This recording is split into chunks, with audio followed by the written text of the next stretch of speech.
Assalamu alaikum everyone. Our next topic of discussion is pathogenesis of diabetes mellitus. First of all, there will be decreased insulin availability or there will be insulin resistance. सबसे पहले तो हमें पता है कि insulin एक anabolic hormone है। इसके फंक्शंस हमने पहले देख लिए थे। इंसुलिन ने क्या करना होता है कि इंसुलिन ने जो ग्लाइकोजन है उसकी सिंथेसिस और स्टोरेज को ज़्यादा करना होता है।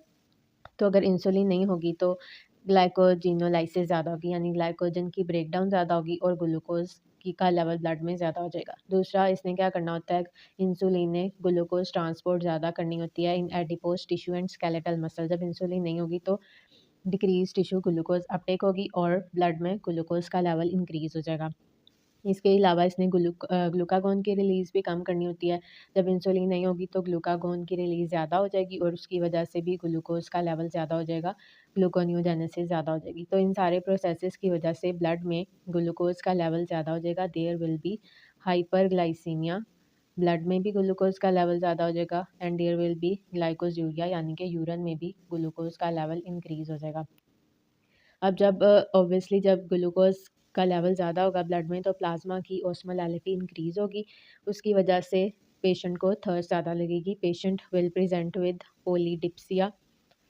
इसके अलावा there will be osmotic diuresis, क्योंकि बॉडी जो है वो ज़्यादा यूरिन प्रोड्यूस करेगी due to increase amount of solutes in urine, यानी कि ग्लूकोज़ ज़्यादा होगा ना यूरिन में, दैट इज़ नॉट रीअब्ज़ॉर्ब्ड। तो ग्लूकोज़ जो है वो अपने साथ वाटर को भी ले आएगा, ठीक है? तो उसको हम बोलते हैं ऑस्मोटिक डायूरेसिस। अब लॉस ऑफ वाटर होगा और इसके अलावा जो इंसुलिन है उसने पोटाशियम और सोडियम को भी उसका इंक्रीज सेलुलर अपटेक करना होता है, वो भी नहीं होगा तो सोडियम और पोटाशियम का भी लॉस होगा।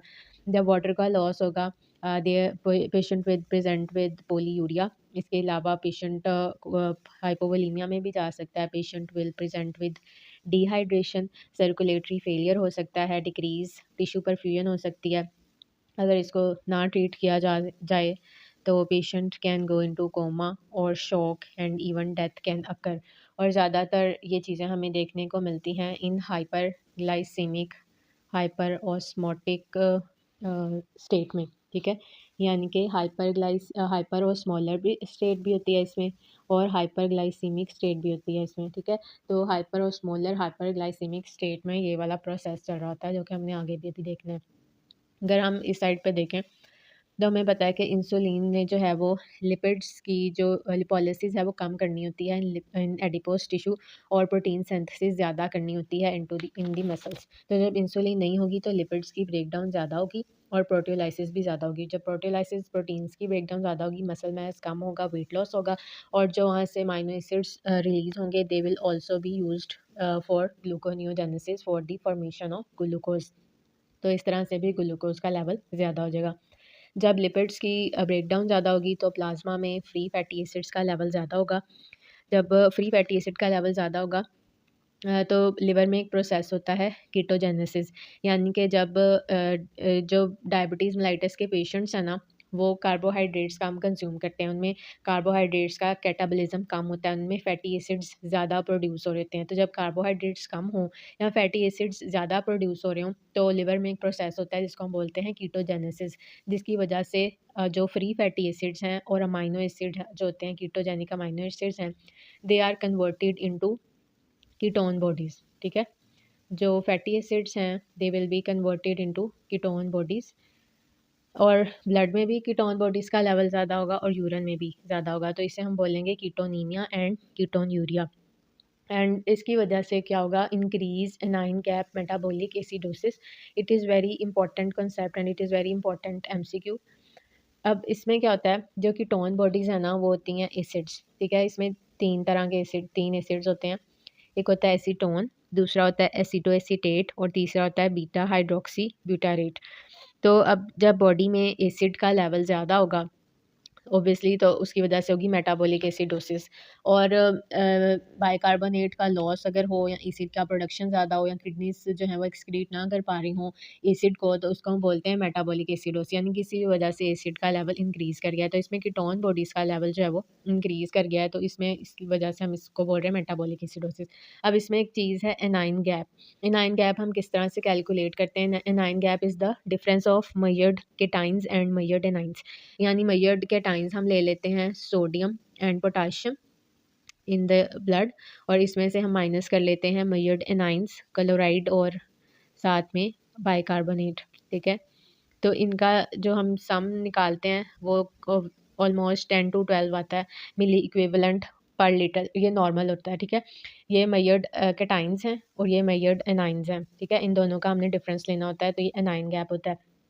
अब जब बॉडी में कीटोन बॉडीज़ का लेवल इंक्रीज़ हो गया, ये एसिड है, तो बॉडी ने अब इसको कॉम्पनसेट करना है। तो जब बॉडी इसको न्यूट्रलाइज़ करने की कोशिश करेगी, तो वो जब वो बाइकार्बोनेट को कंज्यूम करेगी, तो उसकी वजह से बाइकार्बोनेट का लेवल कम हो जाएगा। जब बाइकार्बोनेट का लेवल कम होगा तो ऑब्वियसली ये वैल्यू जो है वो ज़्यादा हो जाएगी, यानी एनाइन गैप ज़्यादा हो जाएगा। ठीक है, तो इस तरह से हमने देख लेना कि increased anion gap metabolic acidosis हमें मिलेगा इसमें। ठीक है, कीटोजेनेसिस की वजह से वॉमिटिंग हो सकती है और फिर वही वाला साइकिल रिपीट होगा। मेटाबॉलिक एसिडोसिस की वजह से हाइपरवेंटिलेशन होगी और कॉस्मॉल रेस्पिरेशन मिलेगी हमें। कॉस्मॉल रेस्पिरेशन रैपिड डीप ब्रीदिंग होती है जब बहुत ज़्यादा एसिड हो जाता है ब्लड में, जैसे इसे हम एयर हंगर भी बोलते हैं, और ये एक मेडिकल इमरजेंसी होती है। इसमें हमें कीटोन ब्रेथ भी मिलती है ड्यू टू एसीटोन, जब हम इसको एक्सेल करते हैं एसीटोन को। और जब सर्कुलेटरी फेलियर होता है तो सीरम लैक्टेट की भी फॉर्मेशन होती है, और सीरम लैक्टेट फॉर्मेशन की वजह से भी मेटाबॉलिक एसिडोसिस होता है। और बेसिकली ये प्रोसेस जो है वो हमें देखने को मिलता है इन डायबिटिक कीटोएसिडोसिस। ठीक है, that is a medical emergency. अब इसमें जो एक सबसे इम्पोर्टेंट चीज़ है कि इसमें increased anion gap metabolic acidosis होती है। इसमें एक दफ़ा इसे दोबारा देख लेते हैं। मेजर्ड केटाइंस में से मेजर्ड एनाइंस को माइनस करना होता है, तो जो कीटोन बॉडीज़ हैं वो मेजर्ड अनमेजर्ड एनाइंस में आ जाते हैं। तो इसको कंपनसेट करने के लिए बाइकार्बोनेट कंज्यूम होते हैं। बाइकार्बोनेट का लेवल जब कम होता है, तो जब इस वैल्यू में से इस वैल्यू को हम माइनस करेंगे, तो जो वैल्यू हमारे पास आएगी वो ज़्यादा हो जाएगी। तो इसलिए इसमें हमें increased anion gap metabolic acidosis मिलेगी इन डायबिटिक कीटोएसिडोसिस। और अगर इसमें देखें हाइपर ग्लाइसीमिक हाइपर और स्मॉलर स्टेट में, तो इसमें एक तो हाइपर ग्लाइसीमिया हमें मिल रहा होगा और एक हाइपर ऑस्मोलैरिटी मिल रही होगी। अगर हम थोड़ा-सा डिफरेंस देखें टाइप 1 और टाइप 2 डायबिटीज़ मेलाइटिस में, तो जो इसमें प्राइमरी डिफेक्ट होता है टाइप 1, तो ऑटोइम्यून, इसमें डिस्ट्रक्शन हो जाती है ना बीटा सेल्स की due to presence of glutamic acid decarboxylase auto antibodies. ठीक है, और इसमें रेजिस्टेंस प्रेजेंट होती है, इंसुलिन प्रेजेंट तो होती है लेकिन उसके अगेंस्ट रेजिस्टेंस होती है इसमें, यानी progressive pancreatic beta cell function loss होता है। ठीक है, उसके बाद अगर इंसुलिन नेसेसिटी देखें तो इसमें इंसुलिन बिल्कुल भी नहीं है, तो इसमें हमें इंसुलिन लगानी ही पड़ती है। इसमें इंसुलिन की नेसेसिटी समटाइम्स होती है क्योंकि इसमें इंसुलिन तो प्रेज़ेंट होती है लेकिन उसके अगेंस्ट रेजिस्टेंस होती है, तो हम पहले वो मेडिकेशन देंगे जिससे इंसुलिन की रेजिस्टेंस कम हो जाए। अगर फिर भी उसका इफ़ेक्ट नहीं आ रहा तो फिर हम बाद में इंसुलिन पर जाते हैं। अगर हम इसकी एज देखें, इसमें एक्सेप्शंस कॉमन है, तो ज़्यादातर टाइप 1 जो है वो यंग एडल्ट्स में मिलती है हमें, जैसे कि लेस दैन 30 ईयर्स में। और जो है टाइप 2 वो हमें ओल्ड एज में मिलती है, ज़्यादातर more than 40 years of age में। ओबेसिटी के साथ एसोसिएशन जो है वो टाइप 2 की होती है, टाइप 1 की नहीं होती। जेनेटिक प्रीडिस्पोज़िशन भी ज़्यादातर टाइप 2 की होती है, इसमें 90% होती है और इसमें ऑलमोस्ट 50% दोनों ही पॉलीजेनिक होते हैं, means they are influenced by multiple genes. अगर एसोसिएशन देखें एचएलए सिस्टम के साथ, तो वो टाइप 1 की होती है, डीआर4 और 3 के साथ होती है, इसकी नहीं होती। अगर ग्लूकोज़ इंटॉलरेंस देखें तो इसमें सीवियर है क्योंकि इसमें बिल्कुल भी इंसुलिन नहीं है और इसमें माइल्ड टू मॉडरेट है। इंसुलिन सेंसिटिविटी देखें तो इसमें हाई होती है क्योंकि अगर इसमें इंसुलिन देंगे तो ऑब्वियसली वो रिस्पॉन्ड करेगा, लेकिन इसमें लो होती है क्योंकि इसमें इंसुलिन तो प्रेजेंट है लेकिन वो रेजिस्टेंस है उसके अगेंस्ट। अगर हम कीटोएसिडोसिस देखें टाइप 1 में कॉमन है, हमने इसका पैथोजेनेसिस भी देखी थी, प्रोसेस जो था वो टाइप 1 में, और इसमें रेयरली होती है।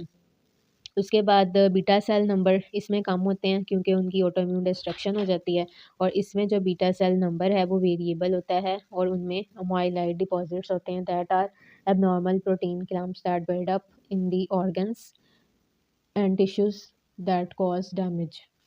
उसके बाद अगर हम सीरम इंसुलिन लेवल देखें तो ओब्वियसली इसमें कम होगा, और इसमें इंसुलिन का लेवल इनिशियली तो ज़्यादा होगा क्योंकि पहले तो इसमें ज़्यादा ही थी इंसुलिन, लेकिन जैसे-जैसे डिज़ीज़ प्रोग्रेस करेगी तो इसमें इंसुलिन का लेवल कम होता जाएगा।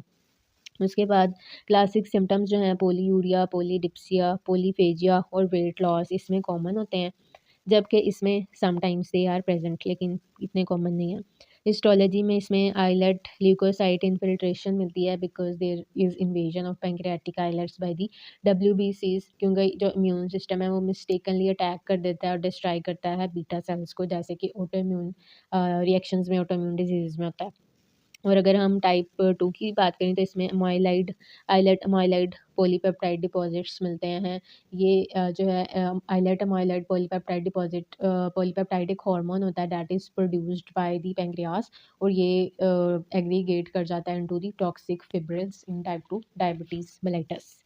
So that was the difference between type 1 and type 2 diabetes mellitus.